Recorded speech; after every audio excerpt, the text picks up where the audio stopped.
네, 여러분 안녕하세요.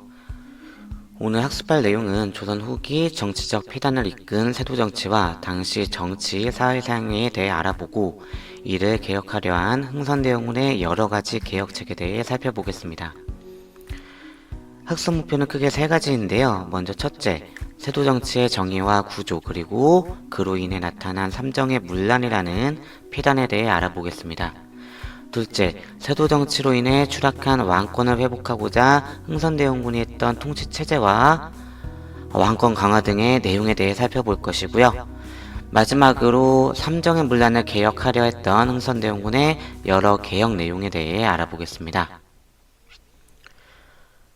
조선 후기 정치 사회개혁을 이끌던 정조가 갑자기 죽고 어린 나이에 순조가 왕위에 오르면서 정치 권력은 자연스럽게 외척인 안동 김씨 세력이 차지하게 됩니다. 이후 헌종과 철종 시기를 거치면서 60여 년 동안 안동 김씨 또는 풍양 조씨 등의 소수 유력 가문들이 정치를 주도하게 되는데, 이러한 정치 형태를 세도 정치라고 하죠.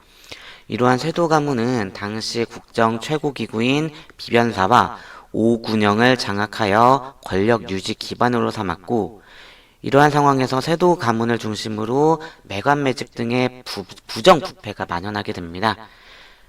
여기까지 세도 정치의 정의와 주요 내용입니다. 자, 이러한 부패 모습은 지방에까지 퍼져 백성들이 큰 피해를 겪게 되는데요. 지방관과 향리들이 세금을 마구잡이로 수취하는 이른바 삼정의 문란이 초래가 되고 확대가 됩니다. 당시 국가 재정 수입의 기반이 된 세 가지 종류의 수취 항목을 삼정이라 했는데, 토지를 가지면 내야 하는 토지세 전정, 성인 남자들이 병역 수행 대신 비용을 지불한 군정, 그리고 곡식을 관청에서 빌려주고 갚을 때 약간의 이자를 쳐서 받은 환곡이 그것이었죠. 그러나 토지 소유가 없는데도 전정을 강요하고 어린 나이거나 죽은 사람에게도 군포를 부과하게 했으며, 곡식을 빌려준다면서 먹을 수 없는 모래나 결을 섞어 빌리고 높은 이자를 받는 폐단이 일어나면서 백성들의 삶은 더욱 어려워졌습니다. 이에 이러한 세도 정권의 불만을 가진 백성들이 급기야 민중 봉기를 일으키며 사회는 더욱 혼란해져 갔던 것이죠. 자, 여기까지가 세도 정치 시기 있었던 삼정의 문란과 관련한 내용입니다. 자, 이러한 상황에서 등장을 하는 인물이 여러분들이 잘 알고 있는 흥선대원군입니다.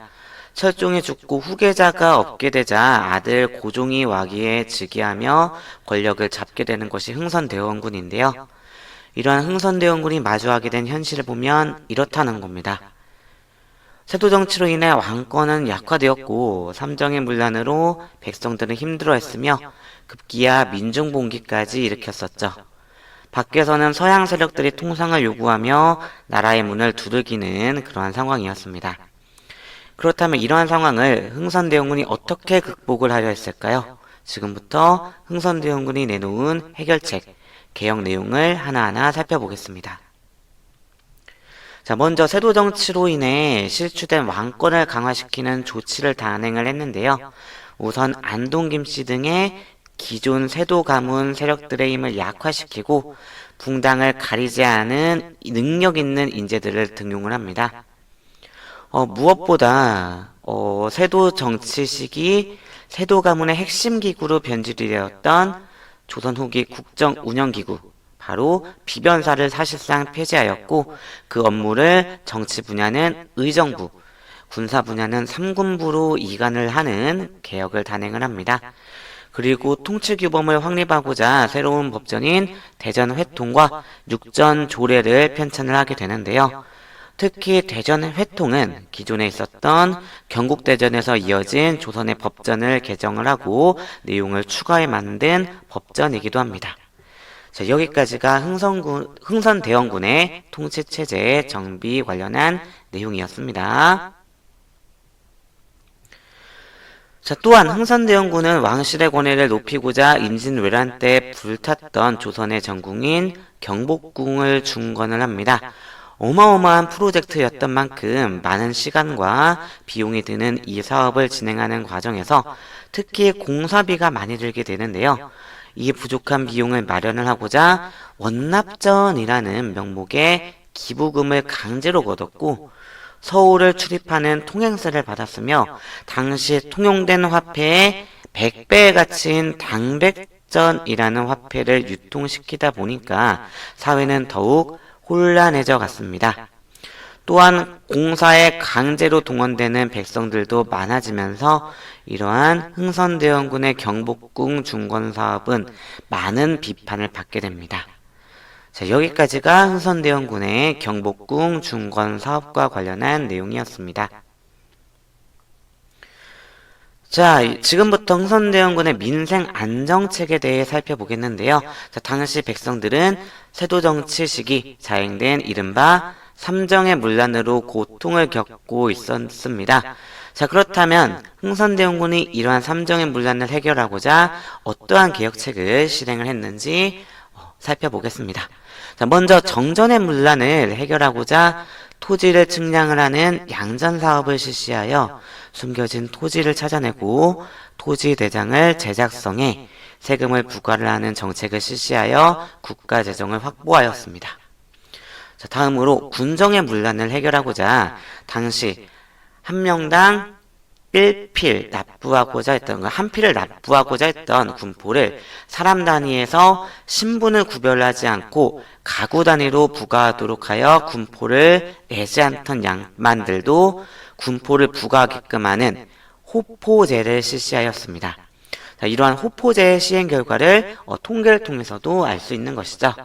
자, 세 번째, 환곡의 문란을 개혁을 하고자 기존의 관청에서 운영을 한 환곡을 마을 단위에 사창을 설치하여서 자치적으로 운영을 하는 사창제를 실시하면서 관리의 수탈을 방지를 하였습니다. 자, 여기까지 삼정의 문란에 대한 흥선대원군의 개혁에 대해 살펴보았습니다. 자, 마지막으로 볼 흥선대원군의 정책은 서원 정리인데요. 자, 서원은 본래 훌륭한 성리학자들의 제사를 지내고 후진을 양성을 하는 사립교육기관이었습니다만 당시 서원은 면세, 면역의 혜택을 받고 제사를 명목으로 지역 농민을 수탈을 하는 악명 높은 기관으로 변질되었습니다. 이에 영조에 이어 흥선대원군은 전국의 서원을 47개소만 남기고 모두 철폐를 하는 조치를 단행을 하였고 여기에서 나온 토지와 노비를 국가 재정으로 환수하는 개혁을 펼쳤습니다. 자, 여기까지 흥선대원군의 서원 철폐 조치에 대해 알아보았고요. 또 여기까지 오늘 배운 내용을 모두 살펴보았습니다. 자, 교과서 내용을 잘 정리하기 바라면서 우리는 수업 시간에 교실에서 만나도록 하겠습니다. 수업 듣느라 고생 많았습니다.